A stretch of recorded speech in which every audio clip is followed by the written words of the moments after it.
We've now got TCU head coach Jamie Dixon with us. Coach, when you're ready and comfortable, please start us off with some general comments.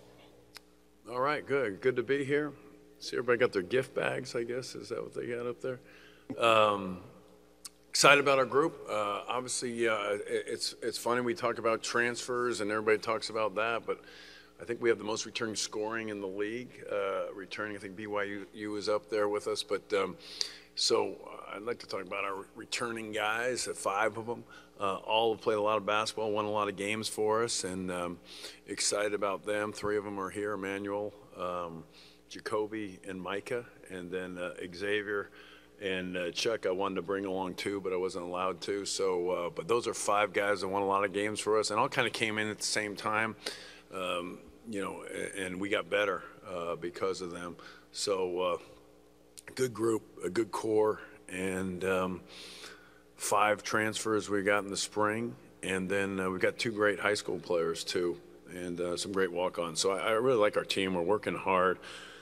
Foreign trip, and went to London and Paris, and later this year we'll be in Washington, D.C., great city, and then Toronto. We're going to go play up there, and then we're playing in the Diamond Head Classic in Hawaii. So we're seeing some great cities and some great experiences for our players. Okay, I believe we've got a question here in the middle. Please give us your name and your affiliation. Stephen Johnson, Fort Worth Star-Telegram. Coach Dixon, obviously E-Man went through the draft process, but he decided to come back. Now he's all preseason, all Big 12. How big was it for him to come back for you guys this year? Well, I mean, it's kind of a give. We're going to be doing this a lot. I mean, you know, where we're at now in the Big 12, and to be good, you're going to have good players and guys are going to be testing the water. So it was something we expected. Did it last year with Mike and Damian, and you know, we'll continue to do it in the future. But, you know, we want what's best for them. They go through the process. If they're going to be a first-round pick, or now it's, I think, second round or guaranteed 2 ways, you probably go to the NBA, and we'll take them there and get them their best shot, because it's a hard path to get there. So when the time is right, they got to go. But E-Man's a hard worker. He's, you know, we've talked to him about what he needs to do to get to the next level, and guarding on the perimeter and shooting threes at a higher rate, not percentage, because he shot 40%, 39 on the year last year, are the things that we discussed for him to get to. He's a 6'6", 6'7" wing, and is getting better and better on the perimeter, both offensively and defensively. So, you know, it's just part of the process, and the great thing now is you have that opportunity to play another year in college, and with NIL, it becomes a almost easier decision at some point, but other times it can be a more challenging decision. So, but he's you know, he loves TCU. He's great, and I think no student athlete better recognize that than him at the NCAA tournament last year, about how great his experience has been at TCU and how much TCU means to him, because he means a lot to our program and to our school. Okay, Coach, we're going to be in the back row in the middle Thanks, section. Steven. Hey, Coach. Davis Wilson, Killer Frogs. Jameer Nelson Jr. was a productive player at Delaware and a big pickup for you out of the portal. How has this transition been from the Coastal Athletic Association to the Big 12 been so far, and how do you expect it to develop throughout the season? I think it's a work in progress. You know, the interesting thing about Jameer was an English major, so he had to finish out some classes in the summer, so he didn't get here till August. He did go on our trip, but I don't think he even practiced prior to that. So he's getting better and better. He's a strong, physical guard that gets to the basket. He shoots it pretty well. Obviously, we're replacing 2 really good guards in Damian and Mike Miles. So we need to have great guards. I mean, you have to have them in this league to be successful. So we think with him, we think with Avery, we think with Trey, we really picked up 3 really good guards. But getting ready for the Big 12, obviously Avery's been through it. Getting him healthy has been our challenge with Avery. But those guys got to be great for us. You know, we had great guards last year. The difference, these guys, hopefully they're out there. You know, with Damian and Mike, they missed 15 games combined last year for us. And that's, you know, in our league, that's going to cost you some. And that's what happened to us, to be honest. So we need them out there. We need them getting better.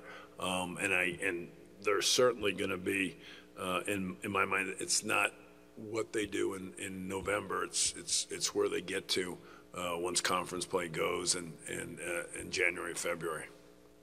Coach, we're going to be here in the middle section on the front row. Yes. Neil Meyer with the Front Office News. You spoke about Jameer a little bit. Talk about Ernst Uda and what you have seen from him since coming into campus from Kansas this offseason. Oh, Ernest, yeah. Great energy, just loves campus. He loves his teammates. He's excited. He's having fun.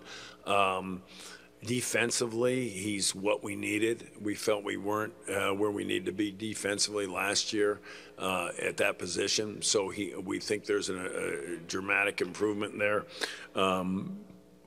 defensively. Offensively, it's development. We've got to keep getting him better.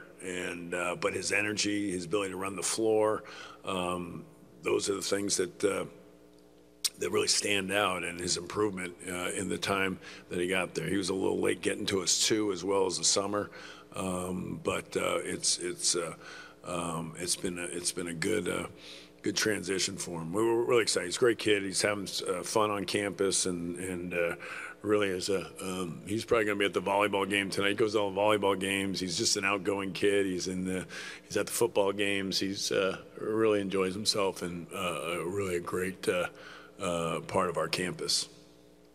Coach, we're going to go to your right here on the second row. Right. Yes, sir. We know Micah was obviously a top-notch defender last year. What strides have you seen him kind of take on the offensive end this offseason? Yeah, I mean, last year he was good for us in the summer and, start of the year and just some injuries and just wasn't as efficient as we thought.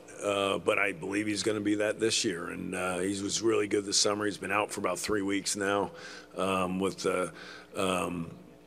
an injury to his hand. Nothing I think that's going to linger as the year goes on. But he's huge for us. He's big, and we're playing him a lot at the guard spot. So we could be really big with the lineup we put out there. But he's making really good decisions this year, better, I think, than ever. And the shooting has been good. Last year he shot really well early in the summer and into the fall.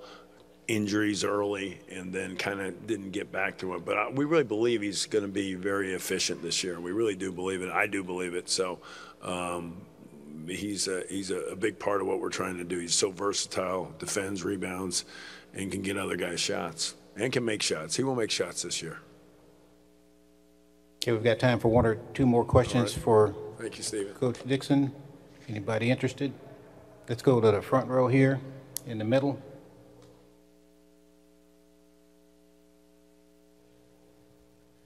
Ryan Roberts with Riverfront Cincy. Coach, Cincinnati is a program that you're really familiar with from your Pittsburgh days. Can you just describe what type of impact they'll have on this league in terms of tradition and history? I haven't been in the new arena, the renovation anyway. Is it pretty nice? I mean, I know they're working on it just, I think, as we were moving.